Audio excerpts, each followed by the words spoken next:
The Didaleus, manned by a 3-person crew, was on a 6-week journey to the Scorpious System, approximately $30 from their homeport. The vessel featured a large cluster of fuel tanks at the rear, followed by the main propulsion system. Extending from the vicinity of these tanks was a lengthy structure stretching nearly a mile along the vessel's axis, leading to the forward living quarters and control pod.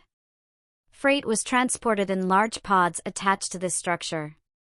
Each pod was equipped with its own propulsion, guidance, life support, and re-entry systems. This design allowed pods destined for distant planets to be detached, finding their own way to the surface, thereby saving significant energy. Despite advances in propulsion technology over the past 237 years since humanity's first ventures into space, this custom remained remarkably efficient. Matthew and Evan were at the main engines aft, grappling with a flux balance issue when things took a turn for the worse. Evan realized the engine's condition wasn't improving and began suspecting a cracked conduit was causing the instability. Contemplating shutting down the engines, he inspected the readouts and peered into the engine internals, confirming his worst fear: a broken conduit before the regulator meant they couldn't shut the engine down. Evan, who only faced troubles in his marriage, contrasted with Matthew, who had a new wife and a newborn baby girl, had been visibly down throughout the journey. Matthew and Alex, stationed at the controls, had noticed Evan's deepening depression. Alex, attempting to offer support, played amateur counselor, though Evan, a loner who rarely sought help, rebuffed his efforts. As the situation deteriorated, Evan urged Matthew and Alex to evacuate in a pod. Matthew questioned, "Is it really that serious? We haven't had an engine fission in years." Evan admitted, "If I can't stabilize this one, we might see another. Keep transmitting your numbers, and I'll slow down for you if things go south." Having worked together for years, Matthew, Alex, and Evan knew each other intimately. Alex, who never knew his mother, often endured good-natured teasing about it. Matthew could tell when Evan wasn't being entirely truthful, yet he understood the futility of all three dying when one might suffice. Evan's plan would only buy them time. Once alerted, Alex hurried to meet Matthew halfway along the vessel's stem. On their descent in the trolley, Alex reviewed the manifest to identify the most likely pod containing essential supplies for an extended outing. Many pods were a chaotic mix of items. Alex felt increasingly anxious and overwhelmed. It was an ongoing joke among them that Alex struggled with physical and mechanical tasks. Despite this, he excelled at manning the controls for extended periods without error, which Matthew and Evan found impressive, affectionately nicknaming him the Little Secretary. Their camaraderie developed over trips, despite occasional conflicts. Alex had his insecurities, but learned to overcome them as they valued his ability to maintain order, while Matthew and Evan handled crises. Though they recognized his importance, they tempered their praise with teasing to keep Alex grounded. They didn't want him to get carried away, they joked with him. Alex vividly remembered the night his friends rescued him from a con artist in a shady bar. She tricked him outside and robbed him, then 3 men threatened him in an alley. Frozen in fear, Alex backed against a wall, unaware Matthew and Evan were watching, waiting to intervene. "I think sometimes Alex is more trouble than babysitting my kid sister," Evan remarked. "Don't say that to him, he'll cry and sulk for a week," Matthew warned. The assailants pushed Alex down and began stripping him. In a swift and coordinated move, Matthew and Evan struck one of them hard, between the shoulder blades, with both fists. "That should keep you down," Evan declared. The other 2 fled in surprise. Alex gasped for air, trying to scream but only sobbing like Matthew's sister would. Matthew knew not to be harsh, otherwise, Alex would be in tears for days. Instead, they brought him into the bar and got him so drunk he passed out. The next day, when Alex woke up, they convinced him it had all been a vivid dream. Evan chuckled softly, a hint of hysteria in his laugh. Time was running short, and Alex selected a pod destined for a grocery chain and shopping center. These pods could be massive, sometimes nearly 600 feet in length. Alex assumed it would contain everything they needed, including food beyond the 30-day emergency supplies. He was uncertain about the shopping center items, but hoped they would be useful.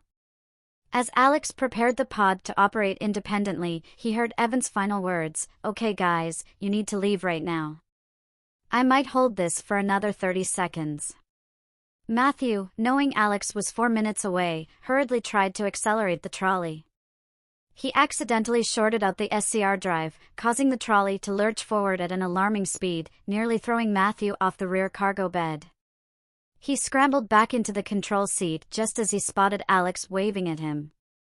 With the trolley now racing at almost 200 miles per hour, Matthew desperately tried to regain control. "Okay guys, you've got about 15 seconds. I'll try to hold it a little longer," Evan sobbed hysterically before slumping back in defeat. He knew time was up. Alex, tears streaming, stepped back into the pod and forcefully triggered the emergency release, breaking it loose despite the damage. Without hesitation, he pressed the blue button for a swift departure. Alex heard Matthew's plea, "Tell my wife I love her when you get back." Tears flowed down Alex's face instantaneously.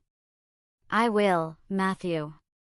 "I'm sorry it didn't work out," he replied, though Matthew only caught the first part as the trolley collided with the living and control section. Alex swiftly manipulated the pod's propulsion system, bypassing its safety features. Although designed for planetary maneuvers and less powerful than a star cruiser or even the freighter behind him, Alex managed it expertly. The pod was just 10 miles from the explosion when the shockwave and debris from the freighter struck almost instantly. Even that distance reduced the pod's chances of survival drastically. Alex heard a small piece hit the pod, but he lost consciousness instantly upon impact. Upon regaining consciousness, Alex found himself disoriented in darkness, with an unsettling hiss echoing nearby. The impact had left him with a severe head injury, nearly fatal, impairing his balance and causing immediate vomiting. He continued to retch intermittently until he managed to reset the power system. Though familiar with the systems, navigating them in darkness was a new challenge. Oddly, closing his eyes helped him concentrate on feeling his way around. Several minutes passed before Alex dared to open his eyes again. Reality hit hard. He was alone, his teammates had perished in the crash. Collapsing in grief, Alex sobbed until he felt utterly drained. He knew he had to compose himself and investigate the hissing sound, fearing a leak of critical fluids or gases.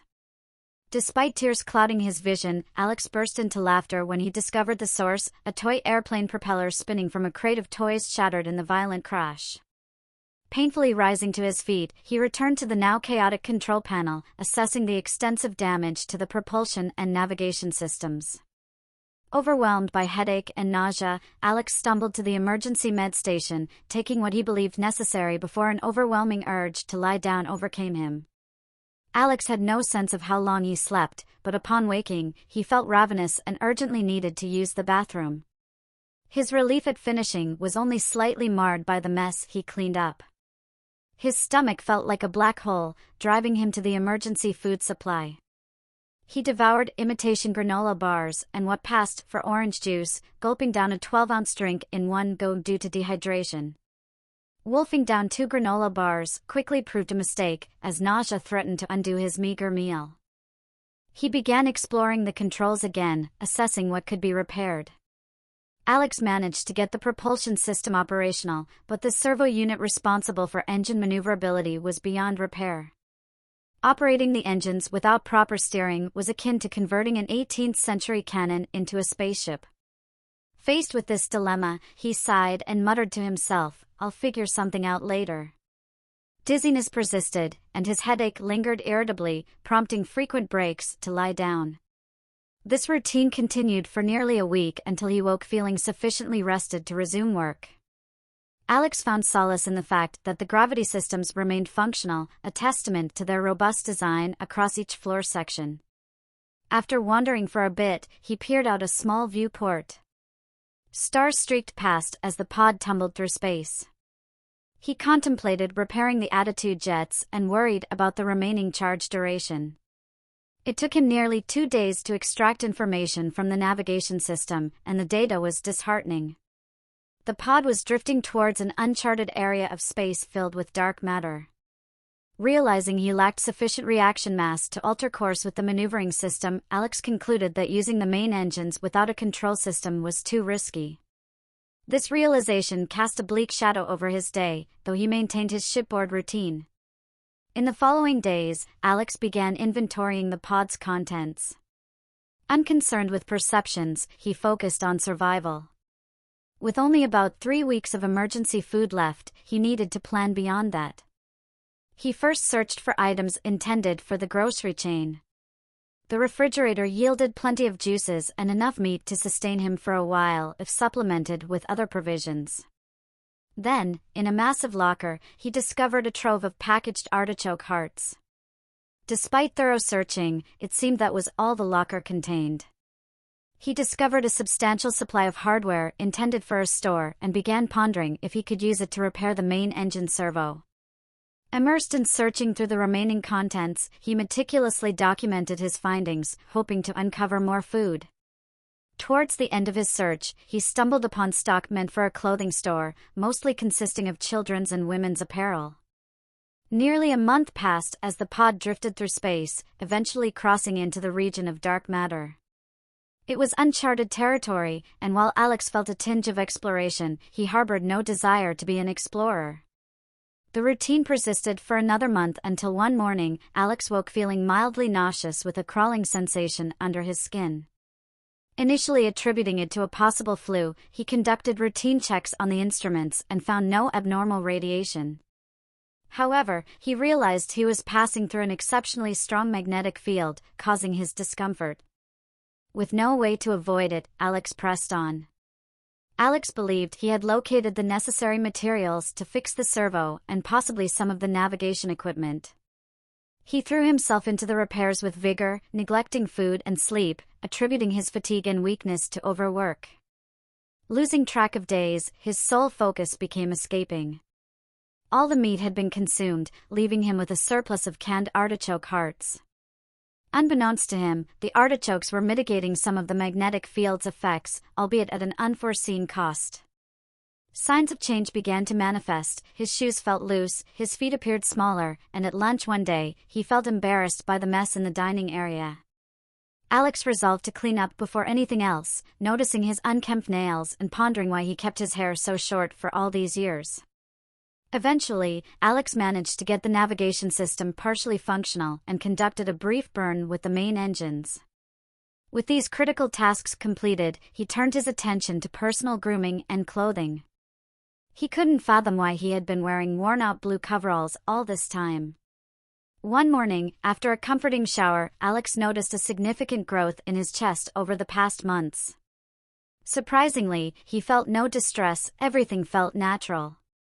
He also observed that shaving was becoming almost unnecessary. As he attempted to tidy his nails, he realized he had no nail polish, a thought that both frustrated and intrigued him. These changes filled him with excitement and curiosity about this unexpected transformation. In a few more weeks, it became clear to Alex that he was undergoing a transformation into a female and would need to consider choosing a name. Meanwhile, he had explored the supplies from the department store. Walking down one of the aisles, he felt a thrill he hadn't experienced since childhood. The idea of shopping filled him with joy. As he walked, he couldn't ignore the growing presence of his chest and chuckled at the thought of needing to manage them to avoid accidents.